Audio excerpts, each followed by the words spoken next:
I couldn't get through it. There's a lot of they're working on it. There's a lot of Israelis who want it.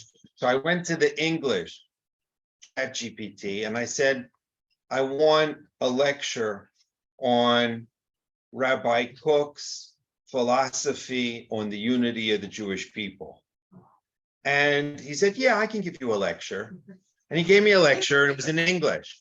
And I said, oh, it's such a beautiful lecture. It's a shame. I wonder if the Israelis will be able to understand the lecture. So I'm so relieved that everyone is an English speaker. I'll be able to read you the lecture. I'll introduce myself. My name is David Samson. And I made Aliyah from Baltimore about 50 years ago. I was, I was like a 16-year-old. I made a deal with my principal that he would let me graduate a year early if I would learn in a yeshiva anywhere. And I went to BMT, and that was my first year in Israel. And then I just kind of stayed in Merkaz Arav. What year in BMT? I was 72, the year of 7. Oh, I was there that year. What's your name? Very cool. Wow. So we're a true landsman on a Barbanel 24. All right. Oh, wow. So after that, I just kind of stayed in Merkaz Arav and kind of graduated from being a student to being a teacher in the Ashdut. And then after, I don't know, about like 15 years of yeshiva and 15 years of Ashdut, I wanted to see the world. And it just didn't seem like the Ashdut was indicative of the Jewish people. There, we would, at those days, we would take 40 out of like 600 applicants.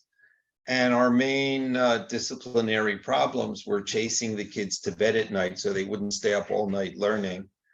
And many of them, while we were trying to teach them Mesilat Yesharim, would secretly sneak a Parshat Shavua underneath because it was boring. And those were the educational problems that we faced. And I thought that it wasn't indicative of the Jewish people, so I just wanted to see what else was out there. So I looked around and I found a job teaching Tanakh in the Gymnasia Rehavia. And I said, oh, that's going to be different. So I decided, and then when I went there, I saw that it wasn't for the regular gymnasia. It was for the night school. I know they had a night school of the Gymnasia Rehavia. And as soon as he saw me, he said, listen, this is not for you. This is, it's a school for derelicts and people that are really totally out of it. I said, well, that sounds so much more fun. And he said, and the pay is just, it's volunteer. I mean, we pay, but it's more volunteer than pay. And I said, that's good. I'm not doing it for the pay. It's great. And he was like very shocked that I took the job. And I was just like, so I loved it. It was just so much fun. And it was funny. They asked me to teach Tanakh, and I asked what book. And they told me that I should teach Pirkei Avot. So I didn't tell them that Pirkei Avot wasn't in the Tanakh. And I said, okay, I'll teach Pirkei Avot. And I taught Pirkei Avot in the night school as their Tanakh curriculum. And it was really a very interesting thing. I was really enthralled by it. And it was just like so different from the kids that I would teach in the Ashlots. And afterwards, I thought that there was a need for the same kind of school for religious kids. So I made a religious school like that for a night school. It's called Ginobili. And for kids that just don't want to study. I had an interesting epiphany. I met with what was that? The professor who was the professor in charge of Touro University. I forgot his name. no. Anyway, I met with him and I told him that I'm a very bad student and I want maximum degree with minimum investment of time.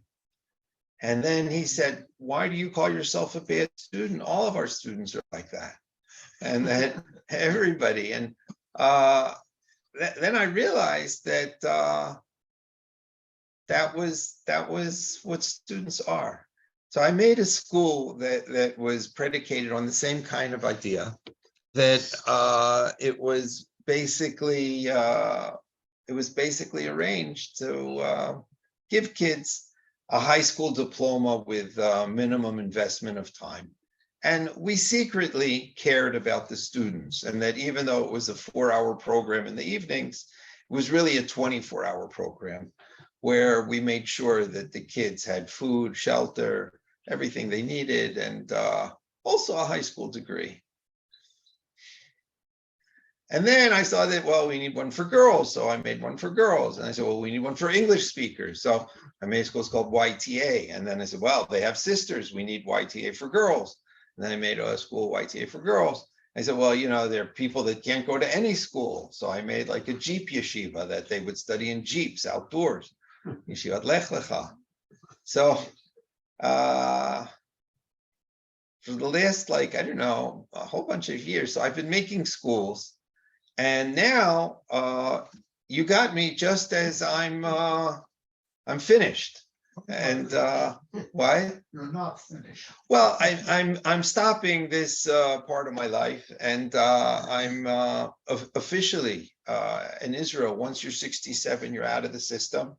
And I warned all of the principals ahead of time. I said, listen, I'm going to be with you only for this amount of time. And my modus operandi was always to found a school, get it up and running, and once it runs, then move on. And that frees me up, allows me to do something else and make another school.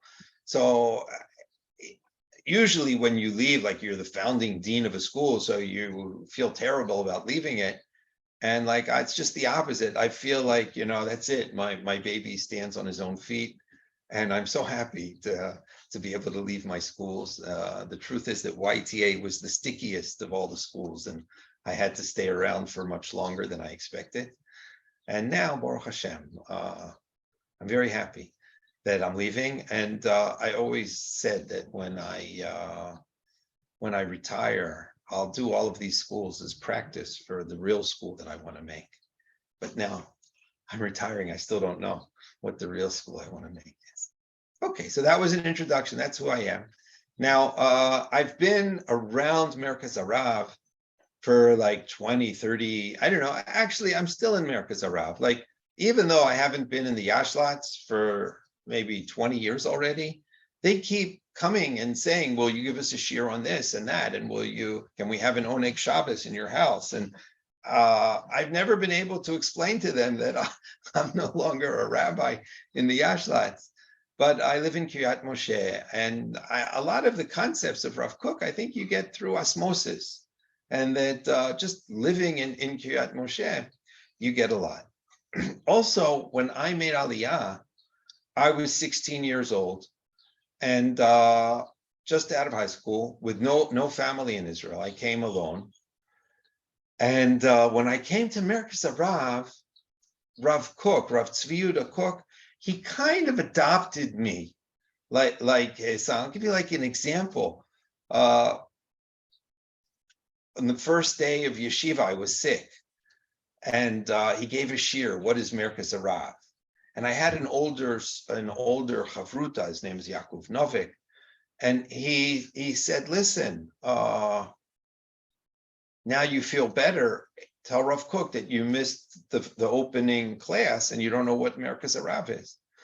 And I was maybe I was a 17-year-old kid. I said, okay. And I went to Rav Kook and I said, I was sick. I don't know, what did you say?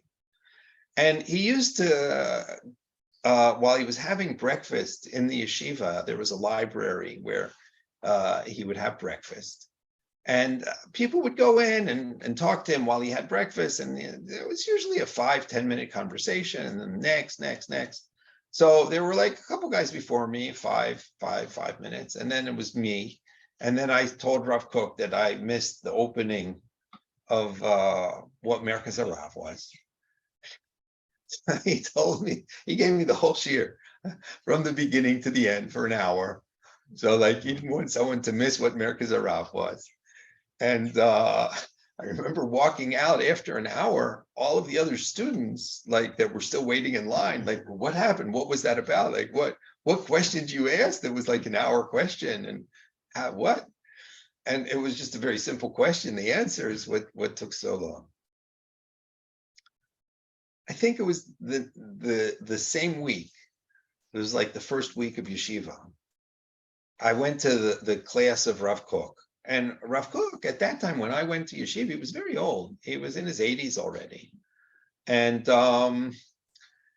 he wasn't like a regular rabbi that would communicate. Like I was debating whether or not to go to Rav Aaron Lichtenstein's shiur in the Gush or to go to Merkaz Harav. And the big advantage was that Rav Aaron Lichtenstein was so much younger and dynamic, and you could, interact. And Rav Kook, he wasn't like an interactive kind of person, and he was like in a different generation, in a different world. So I went to the class, and I was pretty sure that he had no idea that I was there. And like we didn't talk, like maybe I nodded as I walked in or as I walked out, or we didn't really communicate. And he gave the shiur, and I went. And then the next time, I didn't go to the shiur, and I just rode my bicycle somewhere. And when I got back to yeshiva, everybody was looking for me. And they said, well, how come you didn't come to the shiur? What shiur was that? And they said that Rav Kook didn't want to start the shiur until I came. And at that time, because I was in shiur Aleph, nobody knew who I was. They said, who's Samson? Like, where? Nobody knows who I am. I said, Samson, he's going to come. He's going to come. And everybody waited for the shiur. And then after that, everybody knew who Samson was. And Samson knew that, okay, Rav Kook knew that he was supposed to come to shiur. That was his way of kind of telling me, okay, now you're going to come to shiur and you're not going to play hooky and come. So I had a very personal, also Bein Hazmanim, when everybody would go home and they would have, go to their, I didn't really have a family. I had uncles, but like I didn't have a family, and my home was the yeshiva. And I remember spending the Bein Hazmanim in Merkaz Harav, and it was just me and the cats. And like you get to see the giant building on Bendor with like 4-story dormitory building with one guy inside and cats. And that's the way I would spend my my vacation. And so Rav Tzvi Yehuda invited me over. So I would have the Seder with Rav Tzvi Yehuda, and I was, I'm not going to say a ben bait with Rav Tzvi Yehuda, but I had a very close relationship with Rav Tzvi Yehuda. And I learned, that the first year I was in yeshiva was the war of the Yom Kippur. It was the year of the Yom Kippur War. And the whole yeshiva was upside down. I remember the day of the Yom Kippur War. I was in Merkaz Harav. I was davening in the yeshiva. And during the break, there was like a break. And I don't even remember going back for Kol Nidre, but I remember during the break, everybody kind of broke, everybody left, and everybody was still wearing tennis shoes and getting into cars and leaving and running. Everybody was running around. I was 17, I wasn't in the army, and I was one of the guys left in yeshiva. And then there was an air raid siren. So the most natural thing to do with an air raid siren was to run into the bomb shelter. I run into the bomb shelter. I don't know if anybody was ever in the bomb shelter of the old building in Merkaz Harav. It's a giant bomb shelter. It's bigger than this. It's maybe 5 times the size of this room. And it's one room that goes, it's like a little narrower, and it goes into another room and another room. And it's like the whole underpinnings of Merkaz Harav is a giant bomb shelter. So I say, oh, maybe they're in the next room, and I go to the next room, maybe in the next room, maybe in the next room. And I just like wander around, and it was kind of like being with the cats, Bein Hazmanim. That was it. It was just me in the bomb shelter. I said, well, I'm obviously doing something wrong. So I go out of the bomb shelter, and as I get to the door of the bomb shelter, there's a staircase, and I see kids running up the staircase. So I go and I start running up. He said, where are you going? And he said, didn't you hear the air raid siren? There's going to be a dogfight in the sky. Let's go up and see it. And I said, oh, now I know what you're supposed to do when there's an air raid siren. And I was with the rest of America's. There weren't a lot. Most of the guys went to the army, but there were a few guys that for some reason were not enlisted. And we were on the roof waiting for a dogfight. The dogfight never happened, but that was part of my education, because years later during the Gulf War, I was in a unit that was supposed to go if there was a missile attack to Achdut Chilutzu Pinoi to take care of a missile attack. And then we heard the air raid siren. Naturally, I knew what to do.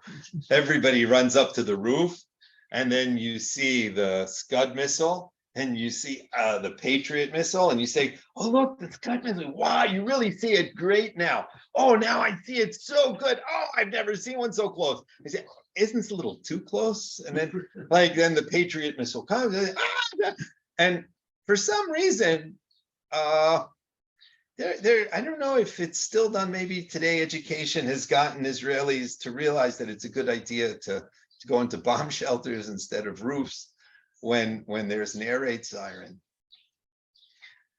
So going back to Merkaz Harav, the year of the Yom Kippur War, there weren't a lot of students, and we were a handful that were left in Merkaz Harav.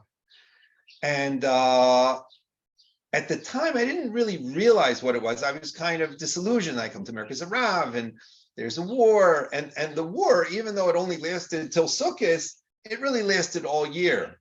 And a lot of the older guys just left to establish to establish new yeshuvim. I'll tell you a story. It was also the first month of yeshiva. Rav Tzviuda asked me, how are you doing? And I said, not so good. And he said, well, why? What's the matter? I said, well, I'd like to study with older guys, but they say they don't have time. And he said, who told you that he doesn't have time? Now, I went into the base medrash and I said, who here knows Rav Kook the best? And they said, Rav Eli Sadan knows it the best. So I went up to Rav Eli Sadan and I said, Rav Eli Sadan, can you teach me Rav Kook? And he said, I don't have time. And I kind of understood that. I mean, he was an older guy. I was a younger guy, just from nowhere, could barely speak Hebrew. And then Rav Kook said who? And I said, well, for instance, Rav Eli Sadan. Now, I don't really know what happened, but the next day, Rav Eli Sadan comes up to me and says, when would you like to learn? And then we had a chavruta. And it didn't last long because it was only for Elul. So we learned together in Elul. And then the Yom Kippur War took him to the army. And right after the army, there were disengagement agreements orchestrated, I think, by Dr. Kissinger. And they decided, the Merkaz Harav decided to make a yeshuv to conquer the Golan. And the yeshuv of Keshet was established primarily by Rav Eli Sadan. So that was the end of our chavruta. Again, I went to Keshet a little bit and we met, but it wasn't really a chavruta. So I was kind of disillusioned that year that I wasn't able to really maximize my year in yeshiva in Merkaz Harav because a lot of the students weren't there. But what happened during the year of the Yom Kippur War, Rav Kook decided that instead of giving different classes in the regular curriculum of the yeshiva, he changed the curriculum and he would give a shiur every night in his house, but he would give a different shiur. And that year he decided that he was going to give only one subject and he would teach this book, the Book of Orot. Now, the Book of Orot was gleaned from his father's writings, by Rav Tzvi Yehuda. And Rav Tzvi Yehuda actually compiled the book into a book, and that he took it from his father's notebooks that have now been published. And you can just see that he's all over the place, just philosophizing about everything in the world. And it's not in a coherent built fashion.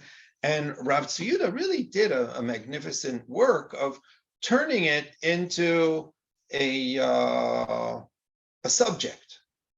And Rav Tzvi Yehuda was on a different bandwidth than the Nazir, who was also a student of Rav Kook. The Nazir was much more philosophically oriented. And the Nazir put out Orot HaKodesh, and that was his like main thing. He was very interested in putting it out. And while the Nazir was putting out Orot HaKodesh, Rav Tzvi Yehuda was working on Orot. And he put out Orot. And Rav Tzvi Yehuda used to say, Kol HaSfarim Kodesh. All of Rav Kook's books are holy. The Orot, Kodesh Kodashim. The book of Orot is the Holy of Holies, just like Shir HaShirim is the Holy of Holies. And what he meant by that, and the reason why he put it out, is because he saw the book of Orot taking all of the concepts that are expressed in Orot HaKodesh in a very etheric, very abstract form, in a real nitty-gritty understanding of life in Israel and the machinations of what we're supposed to do, what is the intrinsic religious meaning of living and being in Eretz Yisrael. So the book of Orot was the book that we studied during the Yom Kippur War. And we all studied it every night. We would leave the yeshiva and we would take the 15 bus, or I would ride my bicycle. And I would go to Geula. We used to have a joke that Rav Tzvi Yehuda and Rabbi Avram Shapira lived ba'atchalta de Geula. They lived in the beginning of Geula. They both lived on the same street on Rehov Ovadia. And we would go to 27 Rehov Ovadia. And that's where Rav Tzvi Yehuda would give his shiurim every night. So I learned that year, with Rav Tzvi Yehuda, the book of Orot, and we virtually learned the book. Something which is afterwards, in retrospect, I realized that it was really very special, because usually, like the next year, when the yeshiva went back to its regular order, he would give a shiur once a week. And when you get a shiur once a week instead of every day, so it takes about 20, 30 years to finish the whole book of Orot. And now in retrospect, when I look at that first year in Merkez Arav, and I say, wow, that was so precious. And I realize all of the personal attention and the tutelage that I was able to get, I say that was like really a wonderful opportunity. And it's interesting that God gives these wonderful opportunities to 17-year-olds who don't appreciate it. And that only when you get older, you realize how stupid you were when you were a kid, not appreciating it and just kind of taking it in such a nonchalant kind of way. But anyway, something remains. And I thought that it would be appropriate in preparation for Yom Ha'atzmaut, and also because the Jewish people are all up in arms about the reform, whether we're supposed to or not supposed to have this reform, and it seems like the Jewish people are kind of divided into two different sections. So I thought that it would be worthwhile to see Rav Kook's philosophy and understanding of the intrinsic nature of the unity of the Jewish people, and to try to understand it in a deeper fashion. But first, I want to read to you ChatGPT. And this is the lecture that I got this morning when I said, can you give me a lecture on the philosophy of Rav Kook, on the unity of the Jewish people. Rabbi Avram Isaac Kook was a prominent Jewish philosopher who lived in the late 19th and early 20th centuries. He was the first Ashkenazi chief rabbi of Israel and is widely regarded as one of the most important figures in modern Jewish thought. One of the key themes of his philosophy was the unity of the Jewish people. He's good, isn't he? He's good. According to Rabbi Kook, the Jewish people are a single organic entity. That's taken from like the first sentence of Orod, Chativa Atzmutit. Now, I translated the book of Orod. I started translating the book of Orod, and I finished the first 2 pages, and it came to a whole book because I explained like everything, like he says, Eretz Yisrael, hi chativa atzmutit. The land of Israel is a chativa atzmutit. And it actually is a very good translation, and a single organic entity. Now, I didn't have Chat GPT, and I myself wasn't a Chat GPT. And I was like really grappling with how do you translate into English chativa atzmutit? What does that mean? And then I go on and I explain until I'm able to translate it. And he's really good at explaining what a single organic entity is. So let's go on. Bound together by a shared history, culture, and destiny. You see, here he misses a little bit because Rav Kook is throughout, and also in what I wanted to learn together with you today, says that what binds us together is something a little deeper than just history, culture, and destiny. What binds us together is the fact that we are all part of HaKadosh Baruch Hu, and that every single Jew has a neshama that's associated with the neshama of Klal Yisrael, and the neshama of Klal Yisrael is God's greatest manifestation in this world, and that we are all connected to each other and then connected to HaKadosh Baruch Hu by way of God. So here he sees it like kind of like a Shagitz would analyze Judaism, kind of denuding it from God, so that we are a single organic entity and we are bound together by a shared history, culture, and destiny. But there's more. We're bound together by God himself. And it's a really, if you think about it, it's a really overwhelming concept that it's God that brings us together. He believed that the various denominations within Judaism should put aside their differences and work towards a common goal of Jewish unity. Well, he definitely believed that. And Rav Kook was a maverick in his time. And at the time, the ultra-Orthodox were pivoted against the Zionists and just totally antagonistic. And the answer was, no, this is bad. The idea of orthodoxy throughout the generations was to build a wall. And you build a wall, this is us and this is you. And the wall of ultra-Orthodoxy that was transferred from Europe to Israel was a wall that did not include the secular Zionists. And they said, this is us, this is not us.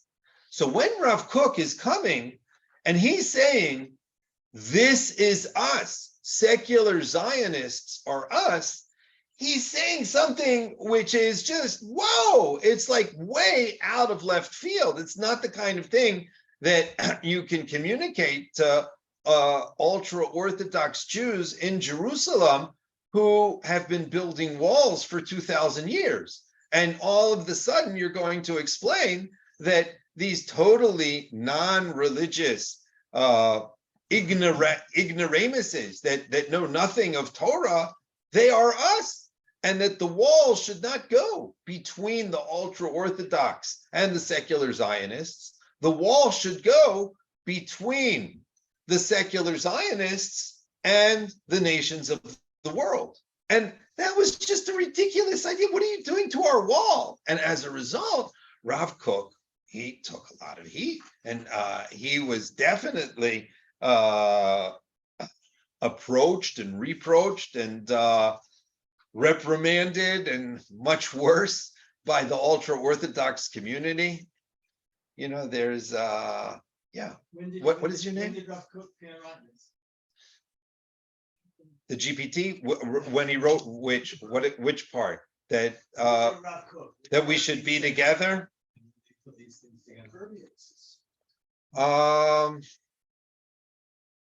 He has very early writings. I don't know like the date of this specific writing, but generally these kind of things he wrote in between 1904 and 1933. I don't know exactly. We can look it up today. He has a date on everything that he wrote. Usually the things that he wrote before 1904 were less national, and he had more of a Chabad tzaddik kind of orientation. And then when he came to Yafo, it increased more. And then when he came to Yerushalayim, it really took off. And only when he came to Yerushalayim and he was the chief rabbi of Israel, did he start taking flack from the ultra-Orthodox in a very serious way. And they saw him as a paradigm enemy and someone who could do a lot of damage to ultra-Orthodoxy. Because if, heaven forbid, the wall would fall down, then the people who were on the other side of the wall would all become secular Zionists and not ultra-Orthodox Jews, because that was the methodology that was used to keep ultra-Orthodox Jews ultra-Orthodox. And Rav Kook writes in one of his writings, very interesting psychological insight. He writes that the reason why ultra-Orthodox want to build a wall is because they know subconsciously that they will in fact be damaged by having an interaction with the non-religious secular Jews. And therefore, intuitively, they build a wall. And Rav Kook writes that he's in favor of the wall. And he says that these people should not be affected. And I know, like in my schools, I have all kinds of kids, and it's meant for kids that are not regular kids. They're regular schools for regular kids. My schools are not for regular kids. But in my schools, I have all kinds of kids, and I have kids that need help with addictions of all kinds, and I have kids that just don't want to wake up early and they want to go to a night school. And they're very good kids. And then I have to know, when I accept a kid, what will happen if I take a kid that doesn't suffer from addictions and I put him in the same school with a kid who suffers from addictions? Is he going to start also becoming a user? And then that's a tragedy. And instead of helping this kid who just can't wake up on time, I'm not doing anything positive at all. I found it's very interesting that if in the beginning, I would accept kids from all over.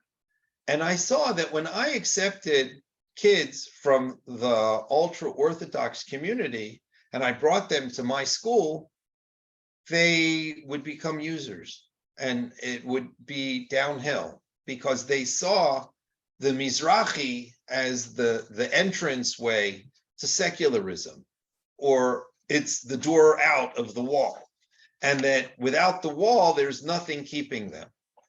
But when I would accept Mizrahi kids, I would say almost without exception, they would remain true to themselves.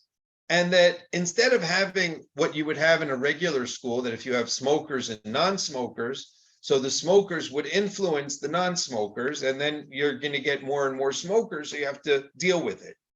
Here in my schools, I had like an opposite kind of thing, that the non-smokers would impact the smokers, and the smokers would try to stop smoking and not influence the non-smokers to smoke.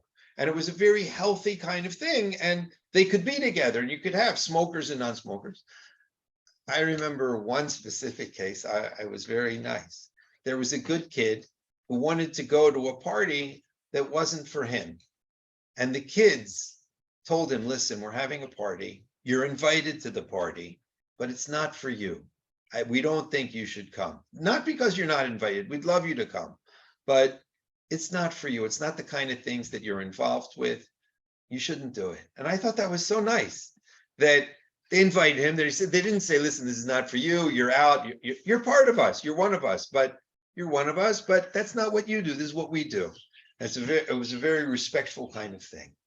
So when you have that kind of relationship and understanding, so then you can actually forge a relationship with secular Zionists, and it won't impact you negatively if you have a mutual respect. And you'll say, well, this is me, this is you, this is good for me, this is bad for me. I'll tell a story of mutual respect. I was once I made a school in Dallas. I had this idea of saving American Jewry. And I thought that I would make 1,000 charter schools that would teach Hebrew in the United States. So I made the first one in Dallas. And I didn't know anything about Dallas. And I said, Siri, can you take me to a minyan, a synagogue? And she said, yes, there are many. And she said, which one do you want? And 10 synagogues came on the screen.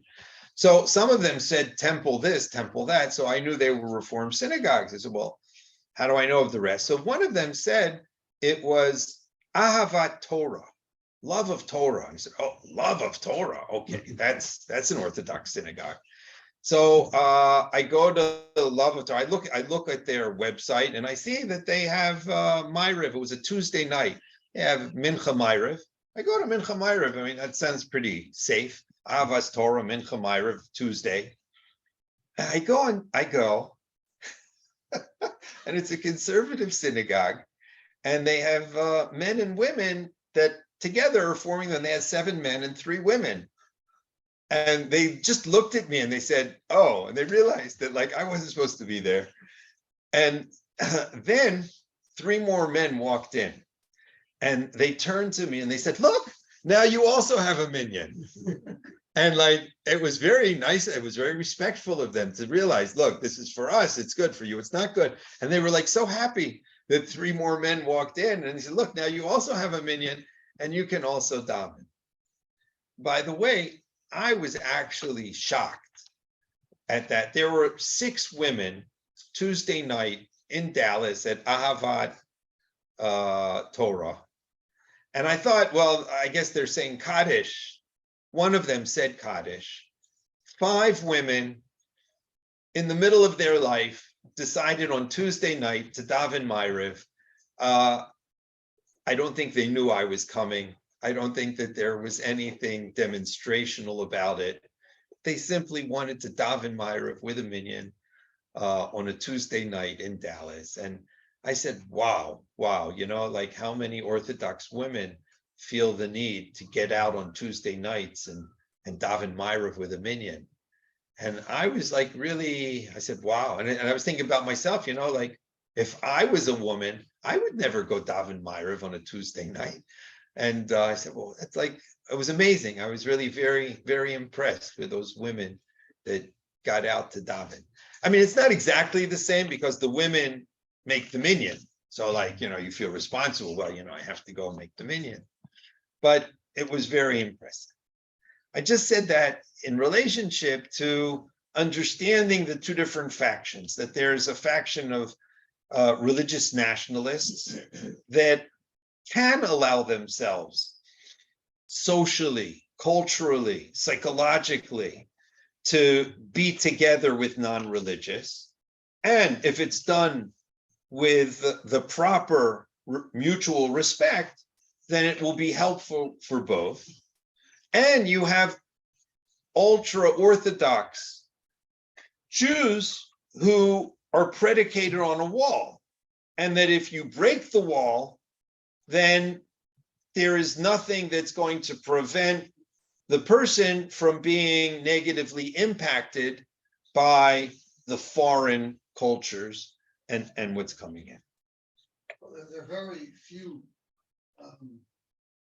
former Haredim kids who become Dati Leumi. Most of them just go right by it and not religious at all, when they leave the Haredi world. For that reason. There's actually an Amuta that tries to work with the former Haredim to make them, not necessarily religious Zionists, but modern religious. Very difficult. I know that Esha Torah has a special section, and that they have a special section on trying to proselytize national religious Jews to become Orthodox, because they see them also as like lukewarm. It could be that it's good because the kind of people that will go are really not that involved anyway, so at least they get involved to something somewhere somehow. But it could be that that is the way they see it, and as a result, it's just a downhill kind of road. Okay, so we're ready for another paragraph of the GPT lecture. Rabbi Kook believed that Jewish unity was not only important for the survival of the Jewish people, but also for the betterment of humanity as a whole. That's a really important concept, and that I remember hearing from Rav Tzvi Yehuda so many times that the Kuzari describes us as the heart of the nations. And he would say, well, we're the heart of a body of the nations. We're not a heart in a pot in the kitchen that's being cooked alone, and that we're a heart. A heart means that we're part of a body. And Rav Tzvi Yehuda, with all of his national trappings, was definitely international in his sights, and that the reason for his strong national stand was so that the entire world will benefit from the Jewish people. And when the Jewish people return to the homeland, then all of the nations of the world benefit from it. So, basing on what I hinted at before, again, Rav Kook sees the Jewish people as not just a cultural entity, but as the manifestation of God. And that if you want to see God in this world, look at the Jewish people. Rav Tzvi Yehuda used to like to quote Tolstoy, who said, "When I see a Jew, I see eternity." And he meant in a more historic kind of way that they're just constants, and that all of the other nations kind of come and go, and the Jewish people are just here. Even though I once went on a tour of Cairo in Egypt, and the tour guide used the words, "We built the pyramids." And she still related to the Egyptians of then. She had an interesting narrative, and she said that the Jews loved Pharaoh so much that they just volunteered and built the pyramids. But it was interesting to see that they also have the narrative of Egypt of once. There's a difference of opinion between the Rosh and the Rambam. There's a halachic question. For instance, it says there's a verse in the Torah that you're not allowed to convert an Egyptian to Judaism. So you're not allowed to take converts from Egypt.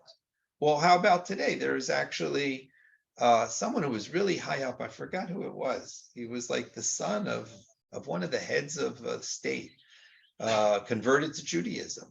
So are you allowed to take someone from Egypt today? Is he considered an Egyptian, or is he just an Arab who lives there? So there's a difference of opinion between the Rosh and the Rambam The Rambam believes that they're no longer, that Sancherib mixed them up, and that the Rambam lived in Egypt. And he says that they're no longer Egyptians and they're Arabs. And today you can convert Arabs to become Jews. But the Rosh says no, that once an Egyptian, always an Egyptian, and the Egyptians today are also. Both opinions are brought in the Shulchan Aruch, so that even today it's not clear. Well, maybe they are, maybe they aren't.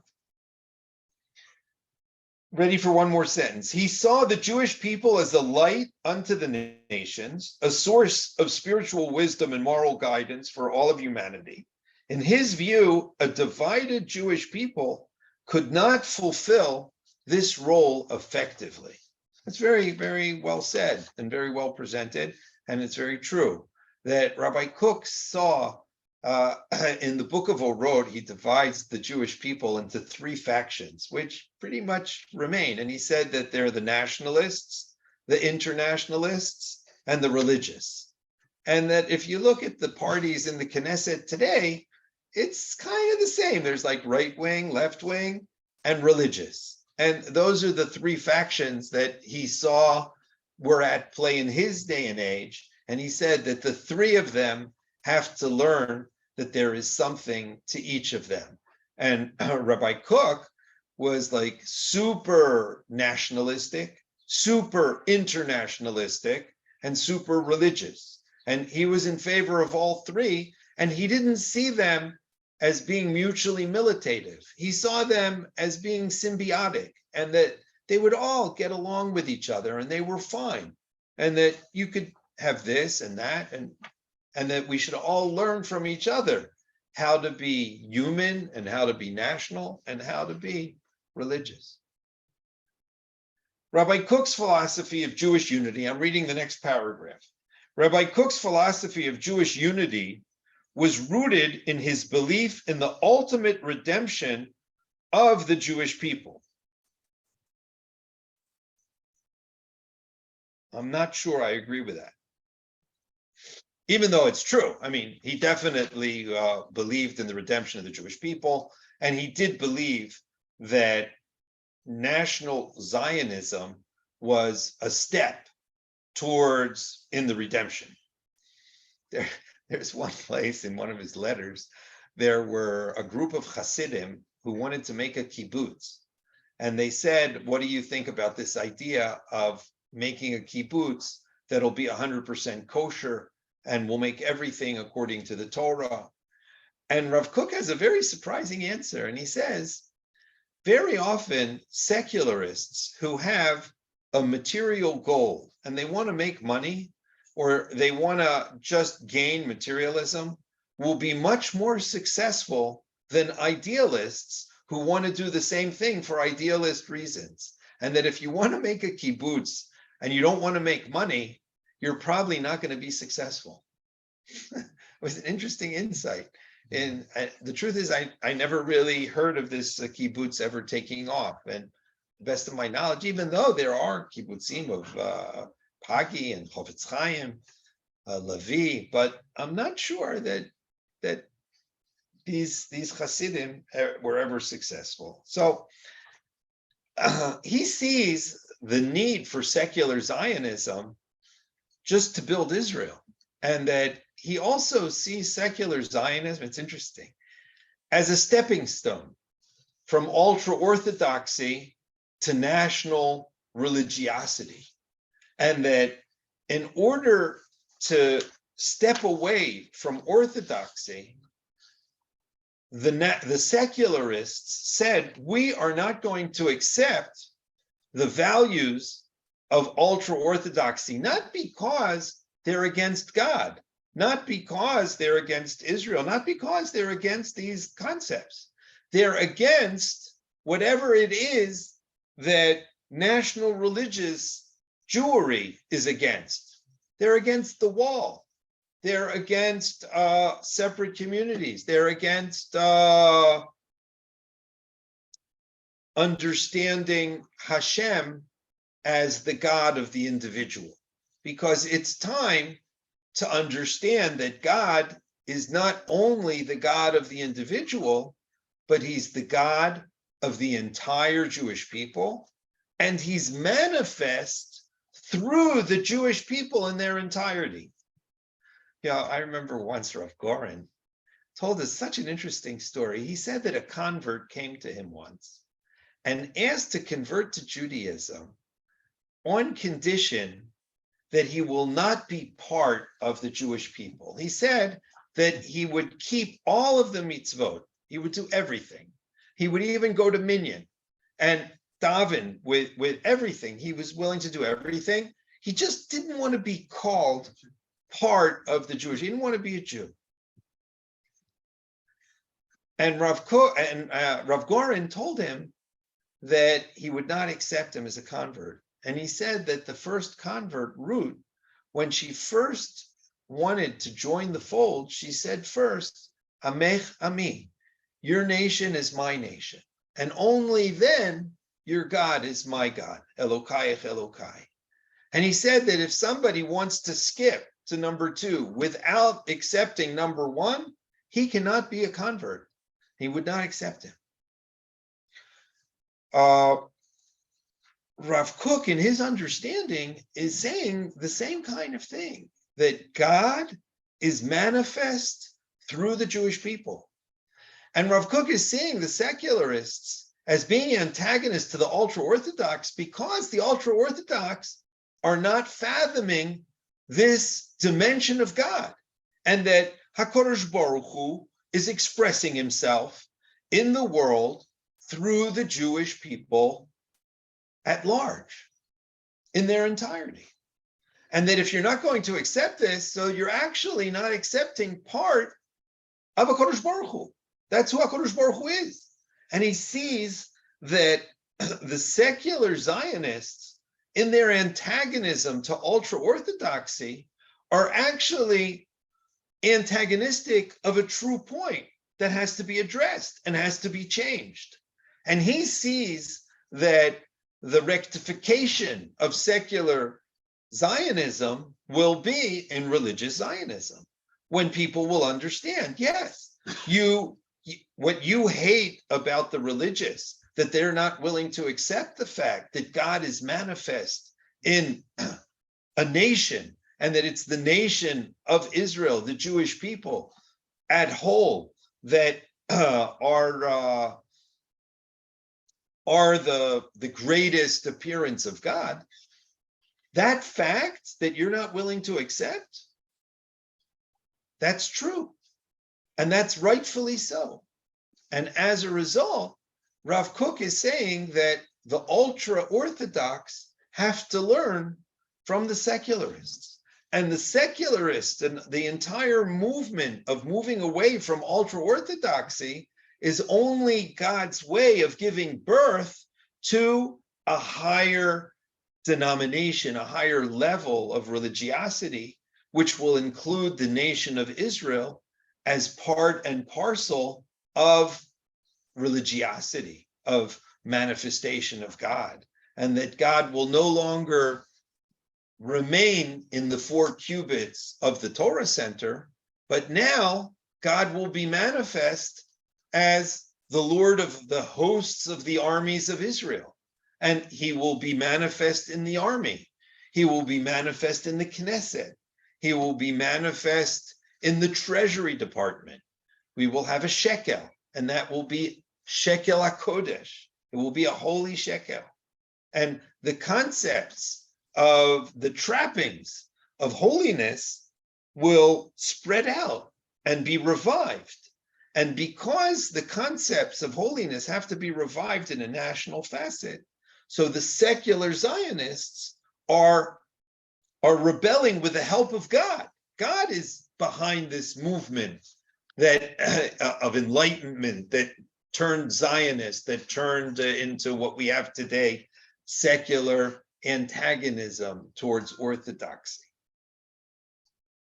Because we're still not there. We're not at the end of the road. He sees that national religious Zionism will be the solution, where we will be 100% religious, 100% nationalist, and 100% internationalist. We will have all three together in one, and we'll be like a nation of Rav Cooks, and we'll have all three of them in our repertoire. Maybe I'll mention another halacha. It's an amazing halacha. It's brought down in the Rambam and Shulchan Aruch. Nobody argues with it. And when you think about it, it's really an unbelievable halacha.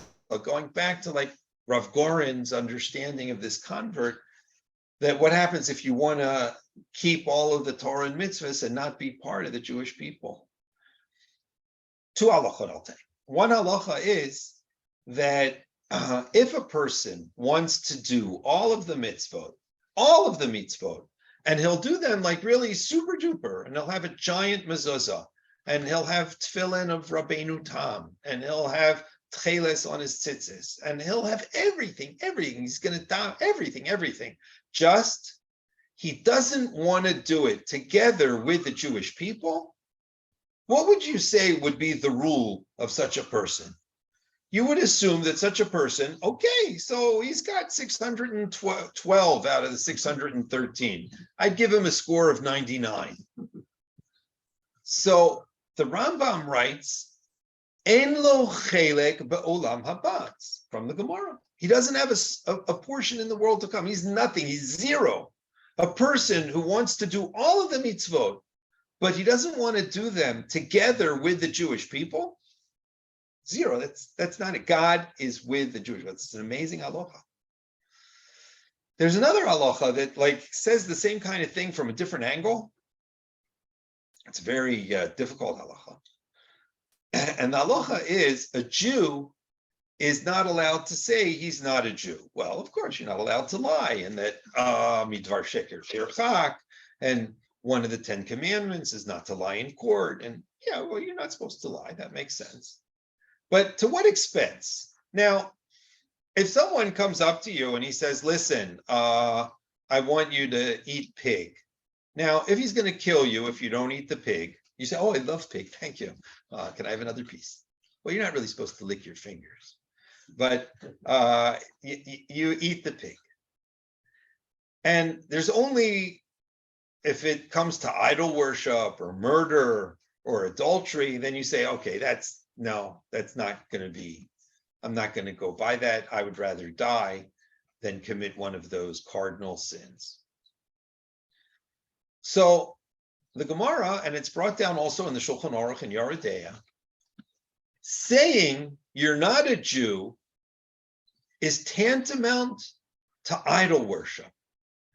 And if a Nazi comes and says, listen, are you a Jew or are you not? And if you say you're a Jew, you're going to be killed. You're not allowed to say, I'm not a Jew. Naturally, with generations of persecution, the Jews found a way around it. And it's brought down that even though you're not allowed to say, I'm not a Jew, you are allowed to say, I am a Jew, but with a rhetorical note and saying, you think I'm a Jew? I am a Jew? And if you say it like that and he misunderstands you and he thinks that you're being cynical, well, that's his problem. But you didn't say that you're not Jewish. So you're allowed to have a lying intonation, but you're not allowed to say it. Now, again, it's pointing to the same fact that that's like really going far, just not allowed to say that you're a Jew. To say that that's idol worship, and it's hard to understand. What does that have to do with idol worship? You know, like idols are idols and Jews are Jews. But based on the understanding that Rav Kook is giving us, that God is manifest through the Jewish people, then all three, the story of Rav Kook and of Rav Gorin and the convert, the halacha that you have no portion in the world to come if you do all of the mitzvot, not through the Jewish people, and this halacha that you simply have to die before you say you're not Jewish, you can understand that it's something that has to do with idol worship and that God is manifest through the Jewish people. So with that perspective, we can understand how Rav Kook is addressing Jewish unity. Well, that's like really, really important. And he's also saying that the source of Jewish unity is a manifestation of the unity of God. And that if God is one, then the Jewish people have to be one. And by turning the Jewish people into two, you're actually turning God into two, which is a form of idol worship. He doesn't use exactly those words. I don't want to say that he's saying exactly that, but he's going in that direction. He's saying that it's really bad, yes. And that in order for God to be manifest, he has to be manifest through a single nation. Okay, so let's go on. Another sentence. He believed that the Jewish people had a special role to play in the world, and that their ultimate destiny was to bring about a messianic era of peace and harmony. That's very true. And that this paragraph deals with how he sees the Jewish people, the unity of the Jewish people as a necessary stepping stone for bringing about the redemption of all of humanity. And we believe, I don't think it's only Rav Kook, that the idea of the redemption and the final redemption is not that the Jewish people are redeemed and finally we get to kill all of the Goyim, but the final goal of Jewish redemption is that we can bring our gifts to all of mankind. And I know this is recorded, and I hope I'm not saying something so outrageous, but I think that the only solution to world peace will be for Israel to be the only nuclear empire in the world. And when that happens, there will be world peace, because we don't want to go to war. And if everybody is afraid of us, then they won't go to war, and then there'll be peace. And I think that's kind of the vision of the Mashiach. And even though after Chabad has kind of depicted the Mashiach as a Hasidic Rebbe, the Rambam, and it seems that way from the Talmud, the job of the Mashiach, he's not a Rebbe. He's also a Rebbe. That's one of his jobs. But he's also the chief in staff of the Israeli army. And he's also the chief executive. He's the king. He's Melech HaMashiach. He's a king. He's the chief executive of the army. He's also a Rebbe. He's got a lot of talents. And that when you have a Rebbe who has nuclear weapons, then you listen to his Torah. And okay. Let's go on. Next paragraph. In order to achieve this goal, Rabbi Kook believed that the Jewish people needed to come together as a unified whole. The goal is the redemption of the world.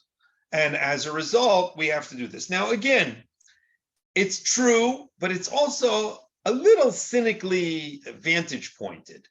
And that it's not that the reason why the Jewish people have to be together is so that we can implement our redemptive Elders of Zion designs to make the world a better place. But God sees, but Rav Kook sees that the need for the Jewish people to coagulate is by definition, just like that is who we are. That is what God wants in the world. God wants to reveal himself through the entirety of the Jewish people. He saw the various denominations within Judaism as different branches of the same tree, each with its own unique strengths and perspectives. I like that. That's like a very nice thing. I don't think Rav Kook says that anywhere, that they're branches of the same tree. So here you see that the Chat GPT took like a concept of a metaphor and used that for explaining Rabbi Kook's writings. It's pretty sophisticated, and I like that metaphor, and it's true. That's a very good way of seeing it, that we're all branches of the same tree, and the three factions that he depicts should all live together. By working together and respecting each other's differences, Rabbi Kook believed that the Jewish people could achieve their collective potential and fulfill their unique role in the world. Sounds good. Now we're up to the concluding paragraph. In summary, Rabbi Kook's philosophy on the unity of the Jewish people emphasized the importance of putting aside differences and working towards a common goal. Well, that's true. I don't know if the philosophy emphasized that, but definitely Rav Kook emphasized that. And he was in favor of working together with the non-religious people. And as a result, when Rabbi Kook became the rabbi of Yafo, he added the word Rav de Yafo v'hamoshavot, and all of the non-religious kibbutzim that were surrounding Yafo. And as a result, he also visited and he also gave halachic responsa regarding what should and shouldn't be done in the different moshavot. He believed that Jewish unity was not only important for the survival of the Jewish people, but also for the betterment of humanity as a whole. Very true. Very true. Through mutual respect, well, I just want to say, I don't know exactly the sources of the Chat GPT in English, but many of the excerpts of Rav Kook that were translated into English were done by Christians, and they have like a Western human bend. And there's a book of Rabbi Kook's philosophy in English done by the Western Press or something. And that book is a compendium of all of Rav Kook's philosophy on the human aspect. They didn't take any of his nationalist thoughts, and they just took that one side of Rav Kook and they translated it. So I would assume that a Chat GPT in English would get like a little kind of side-winded view of Rav Kook and seeing him only as someone who is the betterment of humanity. But again, it's definitely there. It's there in a big way. It's not like there's one excerpt that you take it. It's there. It's all over his writings. He was definitely, this is true. However, he was also very nationalistic. Through mutual respect and cooperation, Rabbi Kook saw the Jewish people as capable of fulfilling their unique destiny and bringing about a messianic era of peace and harmony. That's great, isn't it? So I don't know. I guess I can't beat the Chat GPT. Yeah. Are there questions? Yes. So it seems to me that what the Orthodox are concerned about is if you go back, a few hundred years, there was Judaism, and basically, it was Judaism. When you get into the years of the Enlightenment, the 200, the 1800s, you started to get the development of liberal Judaism, where they basically attacked orthodoxy, and the people were basically running to abrogate the mitzvot, and it became a very strong movement, which the Orthodox, they couldn't really deal with. They wrote these responses and things like that, but they couldn't figure out how to handle it. They couldn't figure out they didn't really try, actually. Maybe that's part of the thing too. You're asking a long question. I'm sorry, but I'm saying, so how do we go back from there to do what Rav Kook wants? Because I mean, obviously what he wants is perfect. Can you make this your next share? On what we should do to get Jewish unity. And what you should do to make it acceptable to the world. I don't think the people of the world are necessarily deciding on what time you have to fetch and things like that. Can I let me conclude with a story, and we'll leave with this story. I personally went to a demonstration of the left. I'm not left, I'm right. But I went to the demonstration to talk to people and to see what they thought. And I talked to a few people. I mean, I didn't talk to the people that were shocking the horses, and there were other people there, but I tried to look for the more intelligent people. So it could be that they're indicative only of the intelligent people, but we spoke and we started off and we agreed that we were both willing to run into a burning building to save each other. So once we started with that, like the differences are really minimal. Okay, he's willing to save me, I'm willing to save him. Okay, that's good. Now, we then agreed that we're both against a dictatorship. Then we agreed that we're both against bribery and corruption. And we also agreed that we're against despotism of being oppressive to the minority, and that the majority should not be oppressive to the minority. We agreed on all of those intrinsic things. Not only that, we could not really find a major idealistic point that we didn't agree on. We agreed with everything.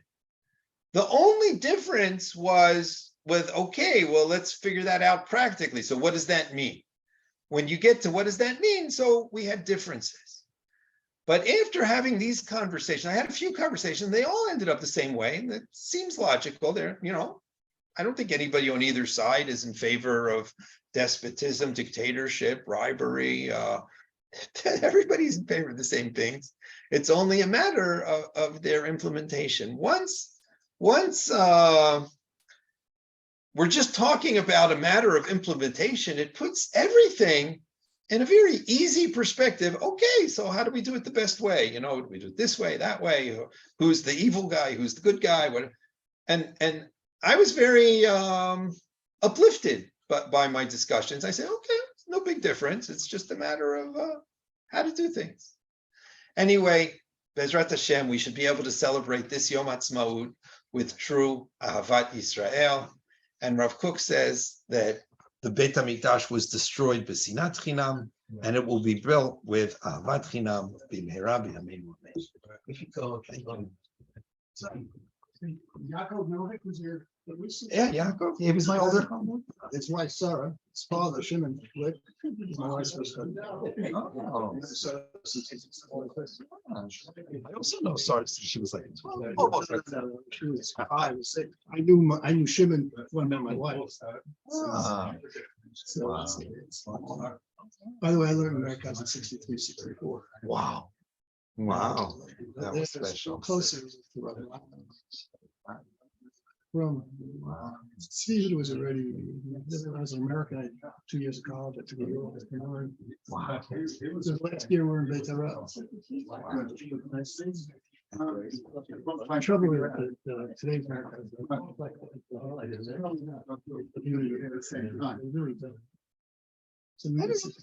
I like unity. but you're talking about. No, it's. Favor. I went to Moshe with you about 50 years ago. The name rings a bell. What's your name? David Lerner. I don't think you'd remember me. Well, Yeah, David. Your name rings. I've been seeing you had longer hair. I had hair. Yeah, hair. Yeah. We all. My wife is Sue Borland, if you mentioned this. Yeah, I saw her 2 weeks ago. She just had a new great grandchild. We met in the hospital. Yeah.